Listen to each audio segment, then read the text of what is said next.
Hi, everybody. Good evening, ladies and gentlemen. There in your easy chairs. I'm Lynn Jewell, acting chair of Arlington's Committee of 100, and it's my special privilege to welcome you to our August 12, 2020 video Zoom webinar program. If it's the second Wednesday in the month, it's the Committee of 100. Mark your calendars. So here's saluting you through my computer window. And special greetings to our speaker, Dr. Francisco Duran, meeting with us from his own living room, maybe. I do hope you're all doing well and staying healthy and wearing a mask and practicing social distancing. And how's that going, everybody? Are we there yet?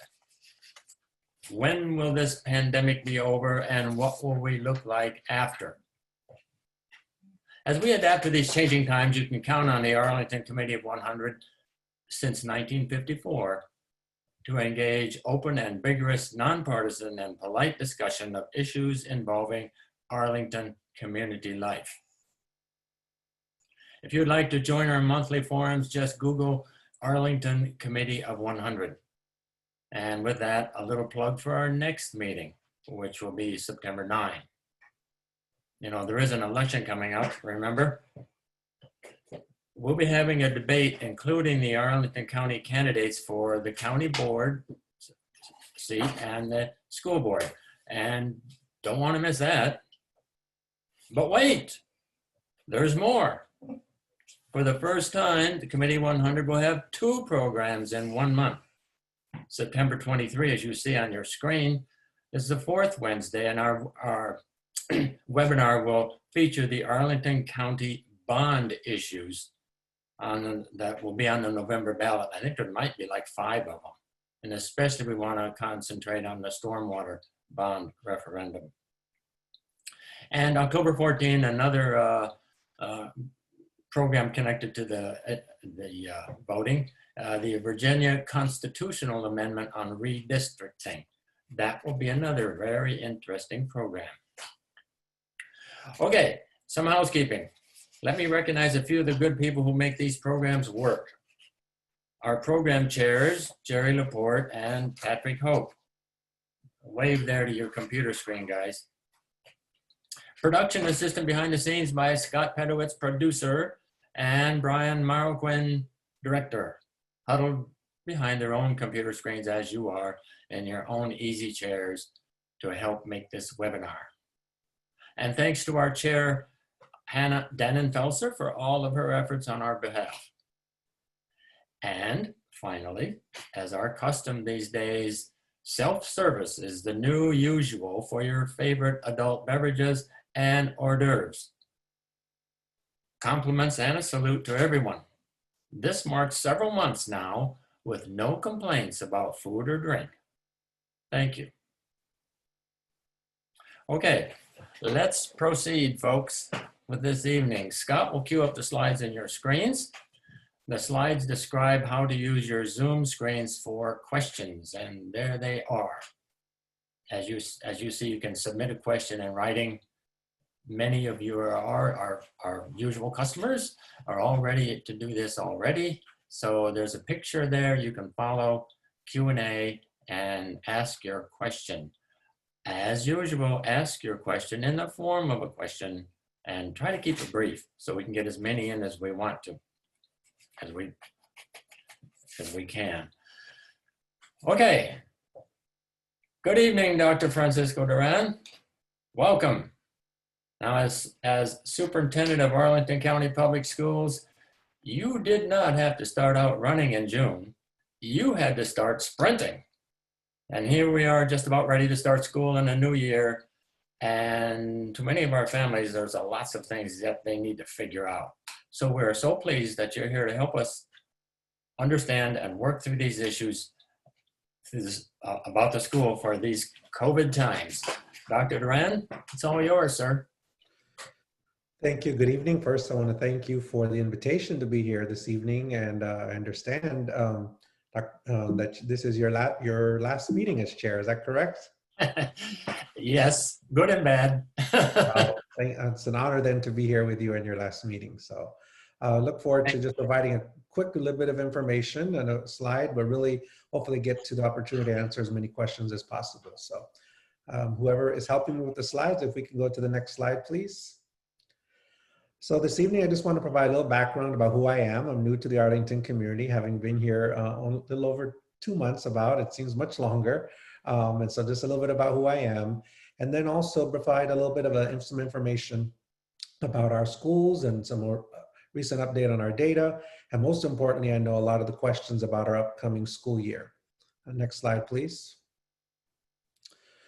So who am I? I began my career as a special ed assistant working in a twice exceptional classroom. And I've been fortunate to work in a variety of roles, at pretty much every role, instructional role in a school system, 26 years in education, is my 27th year, working as a teacher, principal, regional superintendent, chief equity officer, working in a variety of different districts, very large, very small, and in a couple of different states, in New Mexico, California, Pennsylvania, New Jersey, and then most recently, I was the chief academic and equity officer in Fairfax County Public Schools right next door. And I'm also proud that I was appointed to the Virginia State Board of Education in 2018 by Governor Northam, where I've been a member actively and continue to serve the Board of Education. And it's been really exciting to see Arlington County Public Schools from the beginning when I was on the board, and now being an active part of the community. Next slide, please. So this is not new to many of you. I know that many of you know many of our facts, but here's some updated information. You all know, so I'm not going to read all these to you, but we have a lot of successes that we have happening in Arlington County, a lot to be proud of.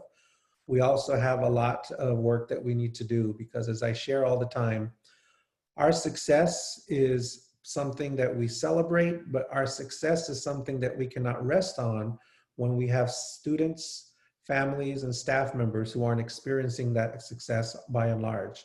So we have great things in terms of our graduation rate, as you can see, 95%. We are ranked #1 school district in the Commonwealth. A lot of good things that we can be proud of. But we also have some areas that we need to work on with regards to how we're supporting all of our English language learners, students with disabilities, and students who aren't seeing success in the same way. So we have a lot to work on, and we have a lot to continue to be proud of. And so I'm really excited to join this amazing school system in this county. Next slides, please. So as many of you know, on July 14th, I announced 2 important changes to the upcoming school year. Proposed one that we moved and start the school year a little bit later on September 8th. So that would give us additional time for our staff to be able to get professional development, as we're in this very new space that we're in. And second, in consultation with looking at our health data I announced that we're going to pause the implementation of our in-person. We had been planning in-person hybrid approach, as well as an opportunity for families to choose full distance learning. Spent several days leading up to that decision, really reevaluating our path forward, consulting with our local leaders, looking at state guidance that we received, meeting with staff, looking at our staff and community task force, and really thinking about the health and safety concerns that we have. Throughout the planning and all this, health and safety of our students was always the forefront of my decision. And I tell individuals all the time that making that decision to pause was not a difficult one, because health and safety of our students is not a difficult decision to make when that is our priority. What is difficult and what we are working through is, what does that now look like for all of our students to be able to engage in a virtual learning experience? And that's where the work really is. And that was what's challenging for me, and that's what's challenging for all of us, to make sure that we are doing everything that we can to help all of our students during this time. But we're not going to be able to forget about the health and safety concerns in a way that would put anyone, staff, student, or parents even, in a position for children to be impacted by what we're seeing. We're learning so much about this public health crisis. There still is community-wide spread that we're seeing in our region, certainly in Arlington. And so we're not seeing spikes, and we're not way out there like some other parts of the country, but we really have to make sure that we're being mindful of that. And so as we consider the moving forward of, the next slide, please, reopening, and when we would be able to come back in person, I'm going to continue to engage with families and our community members and our health officials to look at when that can occur. When that will happen, right now we've set a goal for being able to revisit the information in the month of the first quarter, with the hope by the second quarter being able to phase back in. And as we phase back in, it won't be a date in certain where we will say, okay, everyone's coming back now on X date. We're going to phase in by prioritizing our students that we know are going to have challenges that we're working through to help them in the distance learning. So we're going to prioritize by beginning with our students with disabilities, our younger students, pre-K to third grade, and our English language learners, and phase in the opportunity for students to come back in beyond those groups. And again, those would be students only that their families have chosen the hybrid in person, because we do have many families that will still continue to want the full distance learning. But as we make that decision, there's some clear criteria that I'm looking at in terms of when that will be, when that phase-in will begin. Obviously, we're going to look at staff and family preferences. We're going to have another opportunity to open up that window for families to provide us the information. I've heard from many families, I've heard from many staff members that going slower, to be careful and thoughtful about this information in terms of when we reopen, would cause them to potentially change their current choice, which is to be virtual. Many staff members have shared that with me, and many families have shared that as well. So that's one component.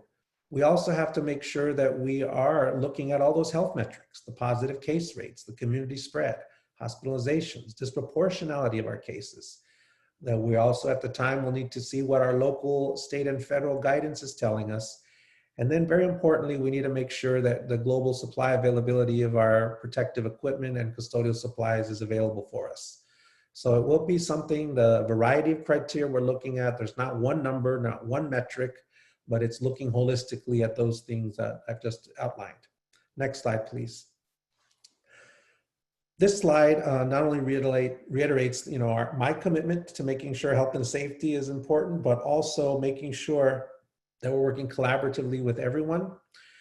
And again, as I've mentioned, as we phase back in, it's really important that we ensure that all of our data is looked at holistically. And so I've committed to doing that in the quickest way possible, but in the safest way possible. And when we think about health and safety, we also have to think about the mental health and the well-being overall of our families and our students while we're in the distance learning and transitioning. So we need to be able to continue to work with all of our partners and our community members, many of you, on how we support families who need assistance with food, mental health, social emotional learning, and other services that families will need. So this is not just physical health that we have to consider, we certainly have to consider the mental health and the overall living needs of our families and our community. Next slide, please. So as we do that, and as we're beginning to transition back and move towards reopening in the phased-in process, we are looking at, and we're already developing plans for staff, how they will return to work. We've developed training that all employees will be required to do to complete COVID-19 awareness training and know and understand some safety protocols we're putting in place. And then we're looking at our supplies and protocols about how we might have safety, and hand sanitizer is one area that we've heard a lot from parents, and about making sure that we discontinue the practice of prohibiting it, and what other areas do we need to look at to have things in place. Let's look at instruction and how it'll take place in a full-time distance learning environment. And so I want to talk a little bit about how it's going to look different from the springtime to what it will look like in the fall. So on the next slide, please. You can see here on this slide on the far left column that there is a lot of new things that will be happening in this fall. I want to say though that it's not always going to be perfect, and we're learning a lot from what we've learned in the springtime, where we were not teaching new content, we were not taking attendance, and we were not doing it in a way that was consistent across every classroom and certainly even every school. We have a summer virtual experience where we got a lot of additional learning, a huge amount of feedback from parents, positive and some concerns. The positive that parents received, the feedback we were receiving was really centered around students and families feeling now that more teachers were connected, were checking in. They felt more of a connection overall with the learning process. Some of the challenges we began to see and continue to see were connectivity issues and making sure that families had access to devices. Some of our students that were not as comfortable learning online. What are some things that we can modify and do differently? So we are going to be making sure that we have Tuesday through Friday engaged opportunities for students to learn directly with their teachers. We are going to have new content. We are going to have new introduction of the skills and the concepts that were not taught in the fourth quarter last spring. We're going to make sure that we are working with all of our teachers to help support them with students with disabilities and providing executive functioning supports, small group instruction. We worked with our platform of Teams, Microsoft Teams, to now be able to have small groups that teachers can create and work with students, and being able to see all their students on the screen, for example. We previously learned from our teachers that our platform was not conducive to that. Thinking about our platform of Canvas, how do we make sure that we have a consistent template that each school is using so that classroom to classroom, there aren't different templates that are confusing, particularly if you're a parent who has students in multiple grades and you're looking at different templates. It's very confusing, at least at each level. So elementary, middle, and high. We also think it's important, as I mentioned, we think about mental health, that we're focusing on a social emotional learning lessons that are going to be provided during advisory classes for our students. For our English learners, that we need to make sure that we're having the opportunity to practice speaking and listening with their teachers. And that's why that live synchronous time is going to be so critical. And for our gifted students, who also we saw in the springtime really not getting that additional enrichment that was needed, making sure we're building that in as part of their learning activities. Thinking about what this means for parents, we know that there's a lot of learning about how to use Canvas, Seesaw. What is that? How can they support their student with the disability via distance learning? How if they have an early childhood learner, someone in pre-K to second or third grade, what are some ways they can help enhance this experience for them? You know, through movement opportunities, manipulative things of that nature. How does that work if you're a parent? And so we are creating parent academy workshops that will be on all of those topics. That'll be coming out very soon, and those will be recorded so parents can see them at any time. Next slide, please. As we've also received a lot of questions and concerns about how students and staff will be returning based on how they'll be grouped, whether or not we're going to be focusing on pods, and families are working on that. We as a school system are not being able to schedule in pods and support that. So essentially what we're really going to be doing is looking at how we can schedule and work closely around the needs of our students, as I mentioned, the students with disabilities, English learners, our early learners. We also want to look at how family preferences might guide us in terms of grouping students around when they were a hybrid and or an in-person learner, to make sure that then when we transition back, it'll be easier for them and less changes that would occur. And so right now it's a challenge and we're looking at that, but those are the things that we're taking into consideration. We need to make sure though that this is a robust learning experience that will look very, very different than our last springtime. Next slide, please. As we think about specifically our students with disabilities, we are basing our IEP hours on 24 hours of synchronous instruction, and that is less than we had of the 30 previously, but it's in alignment with what our general instruction would be getting in this model. And so to do that, we're having to make sure that all of our IEP services and goals are aligned to this new model. We're working with our special ed teachers to support them to make sure that small group instruction is provided and that teaching and co-teaching occurs. A major issue and concern in distance learning is how will students receive speech and occupational therapy, physical therapy. So while we are working on teletherapy and coaching models, which will help parents and students to be able to get that experience, we know, however, that teletherapy is not going to be everything that a student might need, and will be much more in person better to have that. So that is why we're beginning with our students with disabilities as the first group to transition back.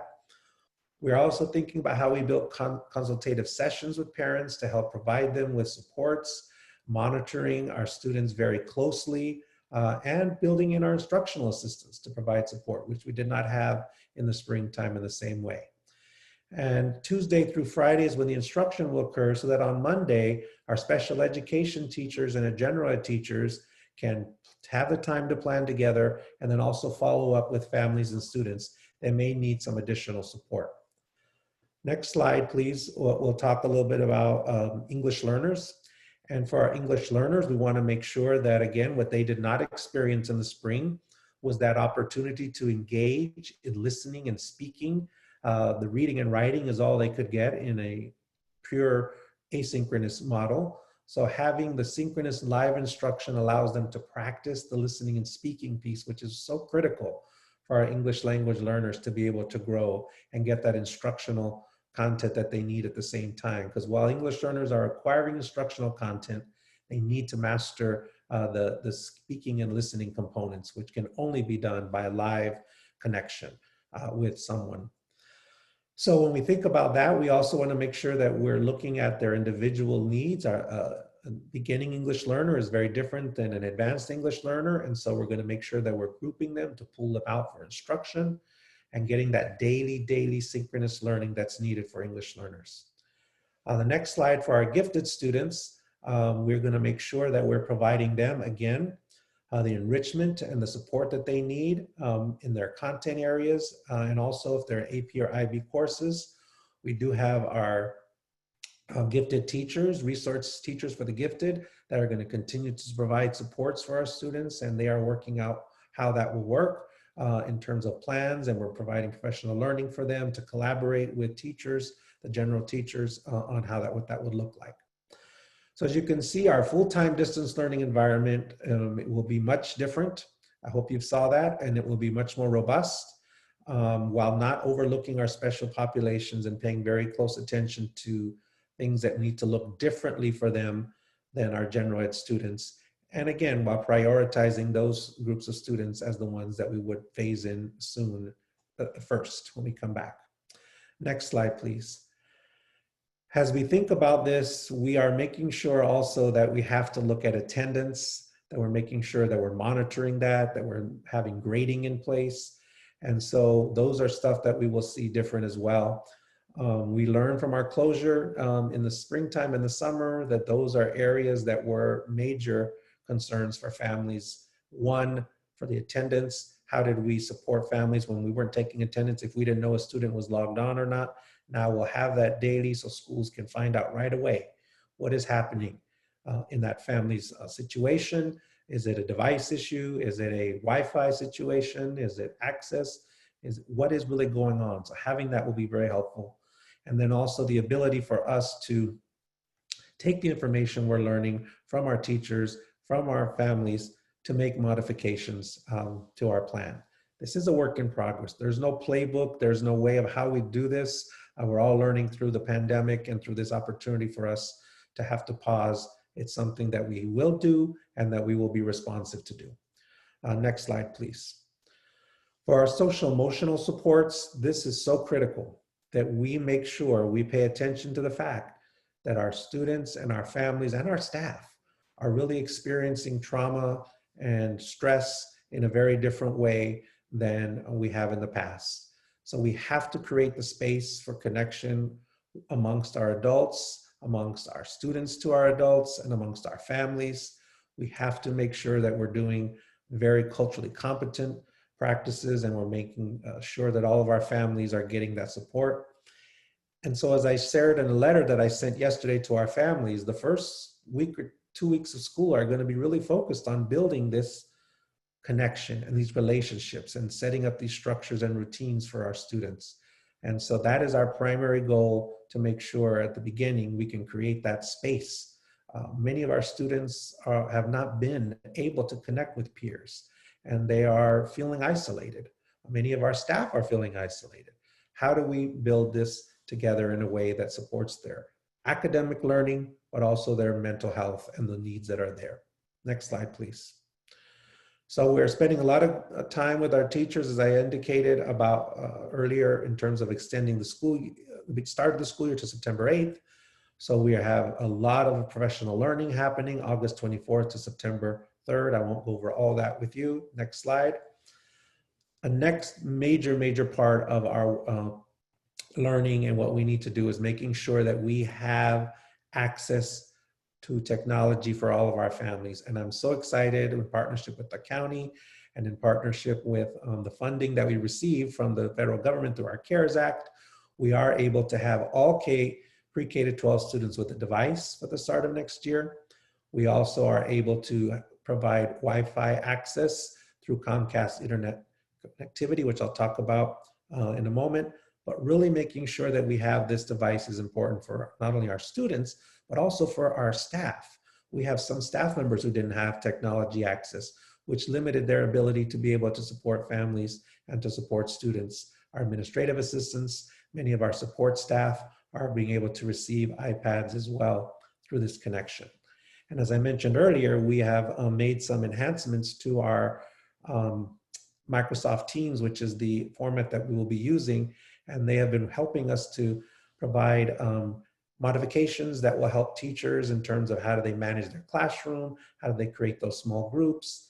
And prior to this, prior to us engaging with Microsoft Teams and letting them know that we were having concerns, they did not even realize that, having a class to be able to see all the students at the same time, there was a limited number of screens that you could see as individuals. So now they have increased that to 49 spaces.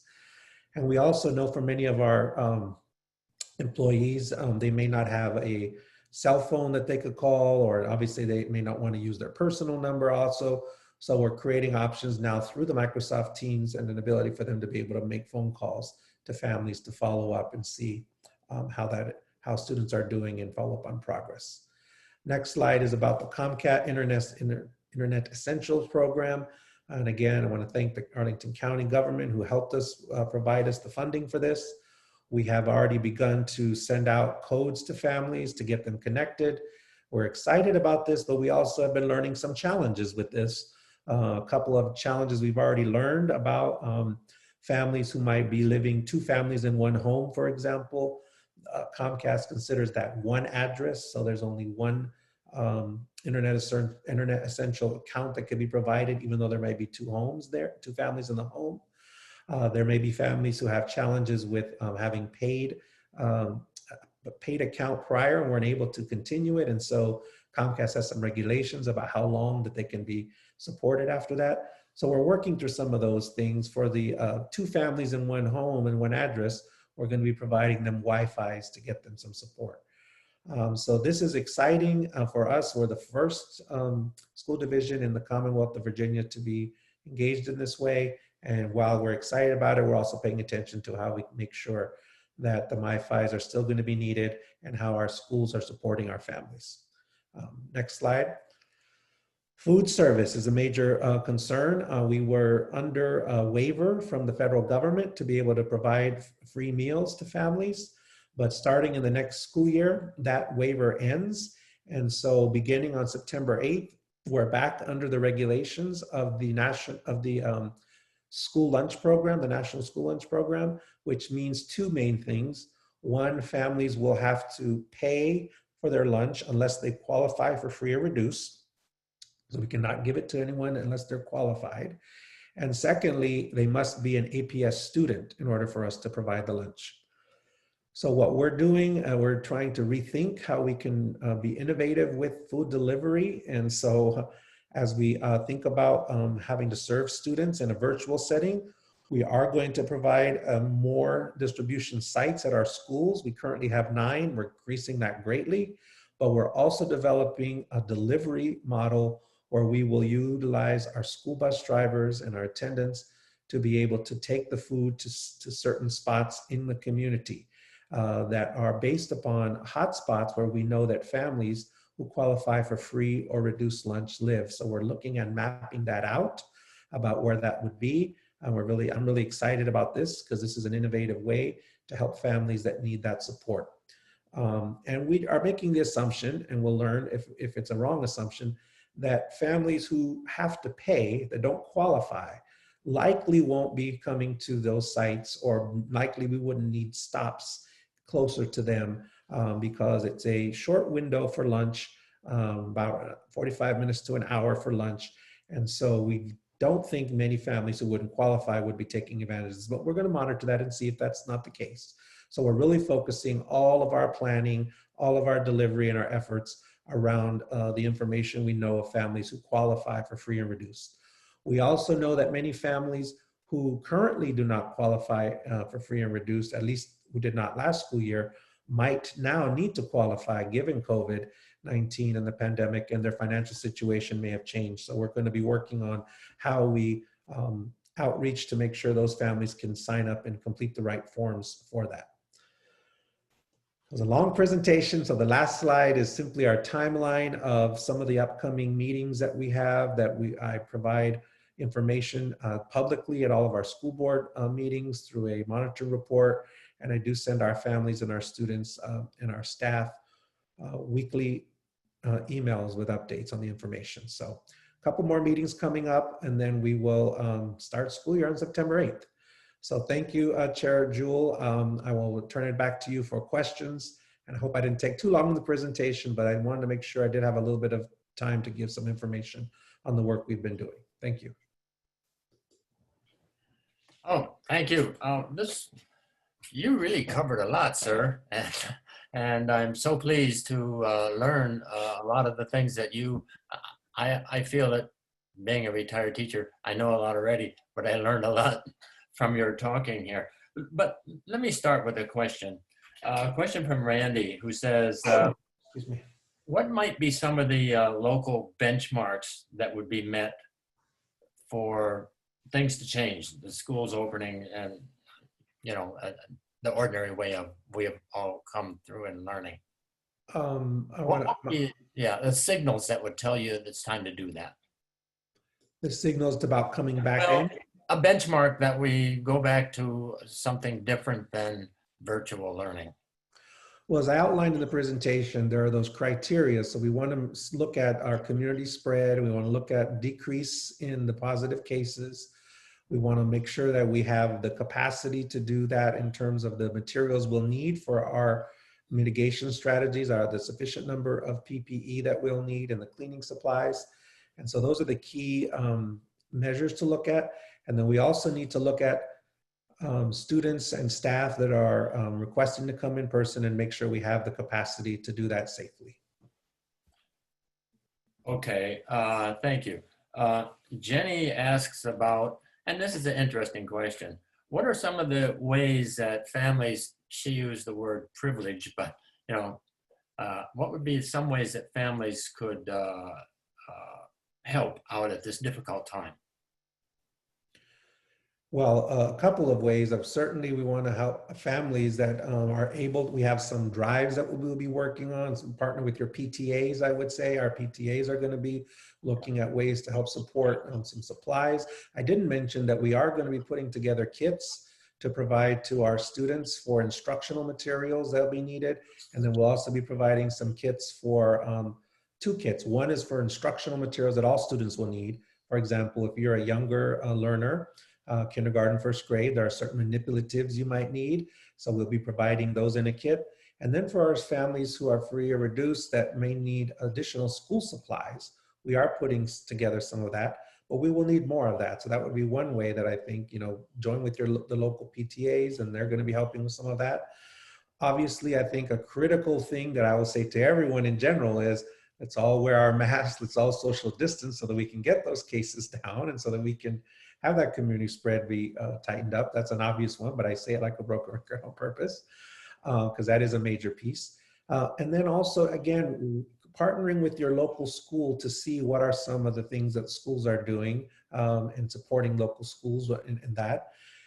And very important to me as a superintendent is that families are communicating and letting us know what's working and what's not working so that we can make adjustments to what we're doing in terms of our efforts, whether it's an instructional effort or whether it's an effort to reach families. We will only know if families are reaching out to us directly. So please stay engaged with it and let us know. Good, thank you. Judy asks about, how do you describe the social emotional learning? How will teachers and principals and other staff be trained to help students out that need that kind of service? I know you covered it a little bit, and maybe a little more specific or something. Sure. So a couple of things. One, we are developing centrally some lessons to help provide teachers that students will be able to take, and they're based upon the various levels. So for primary students, elementary, middle, and high.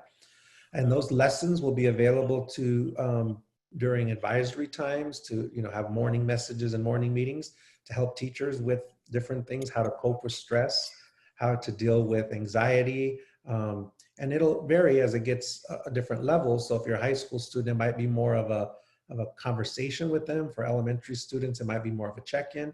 So that's one foundational piece. Then we also think about social emotional learning. We have to make sure that we're utilizing our counselors and our social workers in a way that's being very specific to when we identify a child who's maybe not participating or coming online. We reach out and find out what's going on in the family. That might be a more direct, consultative experience for them. But so it's a variety of things, starting with lessons that we're providing and then using all of our staff to make sure we're meeting the needs of students. Okay, thank you. And this is an interesting question. Gwendolyn would like to know why we changed from 30 hours to 24 hours a week for the, for the special education. No, I think she was talking about APS in general. In general, well, because we have the Monday is our day that we are providing opportunities for students to do asynchronous learning. And that is a day that we are set aside to be able to have teachers to be able to plan, special ed teachers with general ed teachers, EL teachers with general ed teachers, and then also an opportunity for our teachers to follow up directly with students and families that might need additional interventions and supports. So by doing those 4 days instead of the 5, that allows us that opportunity. And also some professional development and training that teachers might need on that additional day. So that is really why when we focused on the 4 versus the 5, we need to build in that weekly opportunity for collaboration. Because remember, teachers are doing this distance learning as well, from not together. So how are they going to come together if we don't create a space for them to do that? And very important, if we're going to pay attention to our English learner, our students with disabilities, our gifted students, then the general ed teacher and the teacher that's supporting those students have to have a chance to come together and plan. Has Virginia changed any of their requirements for days and hours for a school year? No, they have not. They have an opportunity for the same hours. We have our time, seat time that we have to provide. Right. And then in a situation where in this type of learning, if we don't meet those exact hours, then they are providing waivers to school systems. Okay. They have not changed their rules, if that's what the question was. I don't suppose there'll be too many snow days this year, though, will there? Let's see. Well, Unless if the we're in power distance goes out. learning, we won't need them, right? There you go. Marjorie would like to know about students who don't do well with distance learning. How are their, some of us are visual and some of us are, hands-on, and how do we meet those challenges? Well, a couple of things. One, we need to understand, we need to utilize all of our staff differently to make sure that we have follow-up supports for those students. So, for example, our reading specialists, our assistants, we also are repurposing all of our staff members who are not able to, in their current role, provide their function telework way. So, for example, our English extended day staff are going to be able to be available to have small groups. So I think for those students, we have to understand what the issue and the concern is, and we need to provide one-on-one supports to them where we're reaching out to them and working with them because they may not be able to function in the large class setting distance virtual wise. And then we're also going to need to pay attention to different strategies that we can implement to support them and understand, is it something that maybe they cannot sit at the screen that amount of time? Is there an opportunity that we need to perhaps video certain things that record things that our teachers doing that they can watch in different chunks? So we may have to modify some of the way that we're delivering. It's interesting that a lot of the feedback I received from parents about the springtime was that there wasn't live direct instruction. It wasn't consistent. There wasn't a schedule. Some schools did, some did not. But for the most part, and I heard from many parents say they didn't even have hardly any contact with their teacher. That was on one side. And now our plans are almost on the opposite side where we've got a very tight schedule, a lot of direct instruction, a lot of rigorous, keeping through the content since we're now doing new content. So maybe we're going to, as we're working through this, need to figure out what's maybe a little bit of a happier medium between some of that, or in terms of modifying for students who aren't able to do that. Because I also heard from some parents who say, actually, my teacher did engage with us and it actually was more beneficial that it wasn't live and structured and such a schedule. So, there's pros and cons to each side, but for me and for us, what I'm committed to doing is how do we make sure we get new content? How do we make sure all teachers are engaged and connected to students? But then with that tight expectation, how do we be flexible to support those that might not fit into that tight structure? Incidentally, for perhaps some of our viewers, I know a lot of teachers, and I talked to them last spring, and almost to a person, I said, well, you working harder now? They said, oh yeah, we're a lot harder, for their students to do that. Emma would like to know about working with the undocumented students and their families. And how do we support them, continue to support them? Well, in general, we've been really thinking about for how do we support our English learners. And so for our English, I don't know if that's the question, but for our English that learners. would be part of that question. We have a lot of questions on those same general topics. Well, again, thinking about our English learners, what I was sharing in the presentation is that we have to make sure that they're getting their specific language needs met, that we're focusing on listening and speaking. That was something we have not done, so we need to do that. We need to make sure that we are reaching out to their families to understand what their needs are and concerns. Many of their families are not the families that are reading emails I send every week. Many of their families are not the ones coming to town halls I've had. So we need to be able to reaching out to them through our bilingual family assistants, through our staff that speak another language, supporting them. We need to make sure that they're being connected. What we saw is many of them are the ones that were not connected. Even in summer school, some of them were the ones that were not connected.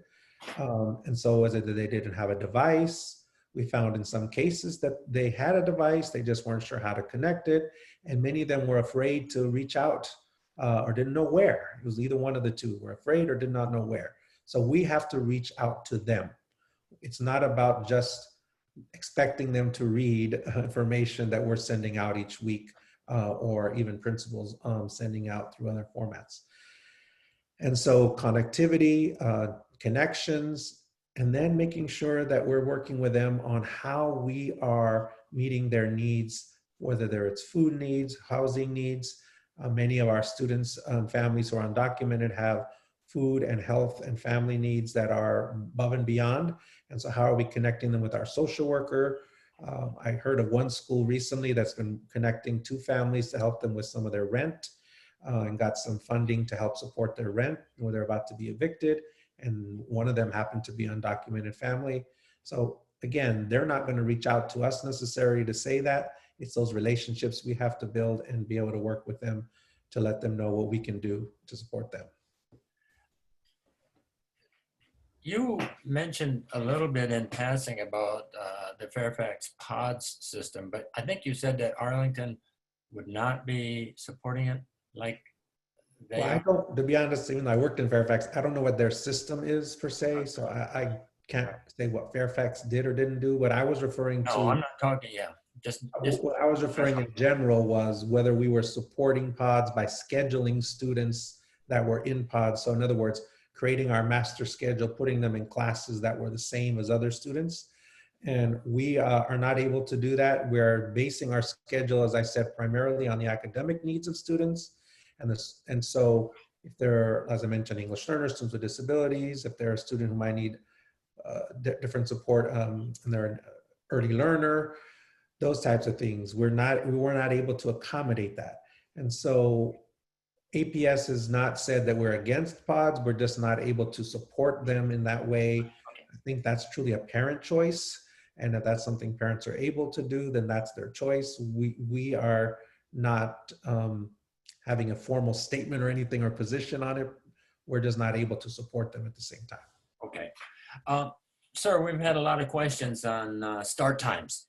Excuse me. And I know over the years has been an issue, and start times do change once in a while. What are some of the issues that you guys have talked about on start times these days? Well, we looked at, as we move into the distance learning, do we stagger them? Is there a way to be, start later or not? And there's pros and cons to that as well, but ultimately we decided to maintain their usual start and end times for now, so that when we do transition back to in-person and distance learning, that it will be an easier way to transition back and have some consistency around, particularly when we have to put busing back into play.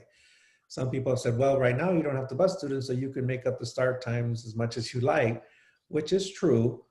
But for us to be able to have that consistency and to move back and have teachers be able to have common planning time as well, that's consistent to help them with our learning experience, we have at this moment not made any changes to the start times.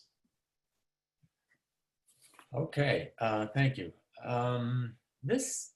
This is an interesting question, and it isn't exactly our topic today, but all the universities are doing it in Arlington. What are some of the things that the APS could do to, the new Amazon headquarters? What are some of the things that the high schools or all the schools either can benefit or help with? And well, one thing I think is important we can do is begin to have more students engaged in project-based learning experiences, moving away from standardized assessment focus only. How we build in opportunities for students to explore some of the areas that Amazon will be looking for to hire. How do we work with our local universities and even our community college, GMU and Nova? How do we work with them to start to build back a pipeline and really, if you're in high school, what are some courses you could be taking that could be tied into a certification or a credential that could then lead you easily into a community college program and or then onto the university level? So that's one thing we could be doing. And that's something that I'm looking forward to doing and building those pathways, if you will, for students towards those areas. that Amazon will be looking for in terms of employees. But again, when you think about most learning, when you think about most industry, oh, got to take a phone call. When you think about most of the learning experiences that our students in the high school have had, it needs to be more innovative, more engaging, more about problem solving, more about critical thinking skills. And so how do we begin to shift towards that is something that we can and will be doing and are doing in many of our classrooms. But as Now, a system, I think we need to do more of that. you mentioned George Mason and Nova, but Virginia Tech's coming in strong too. And Virginia Tech as well, absolutely, coming right into the Potomac Yard, Crystal City area, absolutely. How are we going to take attendance? Because we'll be able to see 49 students on screen. Yes, so teachers will be taking attendance as they normally would in person. They'll in their computer system that we have and Canvas, they'll be able to keep track of all the students that are logged in, and then we'll be able to see every day who is logged in and who's participating, and then putting in systems for following up immediately that day with students and families that are not logged in to find out why. So yes, each teacher will take attendance and have that done through their programs.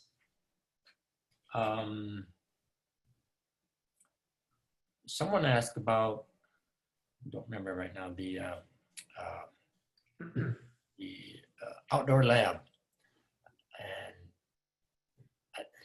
And the outdoor lab, that's, yes. Are we going to be able to implement that still? It's a great program. Yes, I've met with them and I'm very excited about it. I didn't know a whole lot about the program before I came, so I reached out and met with them and got to learn a lot about in one meeting, as much as you can learn in one meeting, but I was very excited about it. And they are working on how they can, during the distance learning, provide videos and experiences to be able to have students engaged as if they had been there in person. So they had a challenge with some Wi-Fi, not being able to do that live. And so they're working out some of those kinks, but also if it's live, that would be great that they can actually have almost a virtual field trip, if you will, to be able to experience it. But if not, they're going to be working on videos that students and teachers can engage in those lessons. And they are working right now with our science department centrally on what that will look like at the various grade levels. So yes, we're going to continue to support that, and we're excited that they are being innovative and thinking about, because I asked them when I met with them, I said, how might we still be able to engage during the distance learning? And they had already thought about it and were sharing all these things with me. So they were on it. They're an awesome group. Anne Marie asked about SOLs. So SOLs this year, again, well, last year, as you know, SOLs were not given. And so the results from SOLs were not, accreditation purposes were paused and waived by the state superintendent. That was this past year. This upcoming year, the state superintendent has already waived the results and accreditation. We do not yet know, though, if we'll have to take SOLs, because that comes from the U.S. Department of Education, and they have not yet given any guidance on that. But if we do have to take them this year, then the results would not count for accreditation because the state superintendent has already waived them for this upcoming school year. Good. Giovanni asked about, is there a safe way for students to use the school's library and the gym and other large spaces? How do students do that? Well, when we reopen the buildings, when people can be in person, then yes, there are safe ways to use. The library first would be, again, the social distancing and how there's protocols that are put in place for how we can use that. So right now, while we're distance learning, we're finding ways to use our ebooks and working with our librarians about those books that can be checked out electronically. But yes, there are protocols that can be put in place.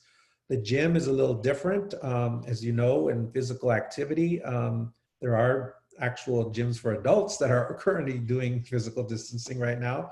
And so there are some health standards and protocols, but obviously would limit the number of students that could be in there, the type of contact that could be put in place. So for, if you followed or have been paying attention to our athletics, we're not having large group activities around that. It's individual conditioning. But there are ways once we return to in person that we would put protocols on how we would use both of those spaces.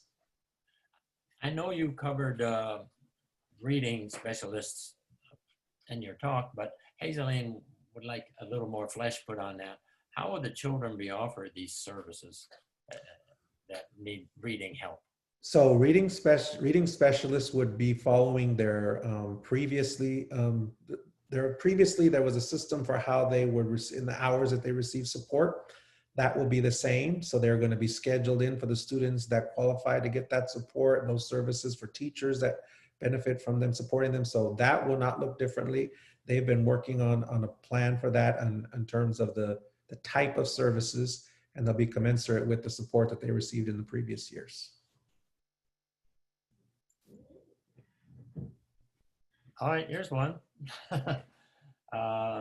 Lilo asked about, what if a teacher gets sick? What happens? In the distance learning? Or? Yes. Well, the distance learning, if they get sick, then and are not able to teach distance learning, then we will still have our substitutes, and we are working on how we train our substitutes. So we would provide a substitute teacher for that time. And I guess that would be true also if it was in person. If it was in person, it might be different depending on, you know, if they get sick with COVID, then there's precautions that we would work with our health department on what that would look like, whether we would have to close the classroom only or this whole school and for how long. Those are all things that come direction with our local health department. But if they get sick in general, then we would have a substitute for them. Okay. Tell me, what's the hardest thing that you've experienced in the last, since June? The most complicated, hardest, whatever you want. Well, I think the hardest thing is a lot of what we're talking about tonight is really trying to work through all of the ways that many of our students, and I know that many of our students and our families, that this is going to be a challenge to be in distance learning. It's not normal for all families. And even for those, and I hear all the time, well, take it, this is a great opportunity to take advantage. We all need to be more online, and this is wonderful and great. And I say to that, yes, but many families aren't set up for success in this new environment. Many students don't learn the best in this new environment. And so that's been the hardest. I think it's something I lose sleep on every night, to be honest, trying to think about many of the questions you're asking even tonight. How can we make sure that our students are not, to the best of our ability, losing instruction and being in a situation where their equity gap, you know, the achievement gap, the opportunity gap is just widening for certain kids. And that's the hardest thing that weighs heavily on me. And the decision, as I said, to pause to go remotely was not a difficult one, but the difficult part of it is that very issue, right? You know, we're doing our very best to do something different. And for everyone on the call now who's listening, who has any ideas about this, please let us know, because we don't have all the answers to that. And while I'm sharing with you tonight a lot of answers, these are our best thinking right now. And much of even what I'm sharing with you has evolved, and it does evolve. And so I think that I want everyone who's listening in our community to know that we are all in this together. We are learning as we go, but we're also committed to making sure that we do our very best for everyone. And so that's not one hard thing, that's several hard things, but it's all connected. And I truly, truly, truly struggle with that issue all the time. Dr. Duran, I think I'm going to call this to a close, especially after your wonderful last answer there. That was very heartwarming, and it's, you have an open office, it looks like, and you're just inviting people to come and share and offer solutions. As you say, we are all in this together. So that's it, everybody. We're going to close this off right now. And good evening, everybody. Stay safe. Thank you, Dr. Duran, for this informative and stimulating discussion. And there will be more. Thank you. Thank you, and good night. Good night.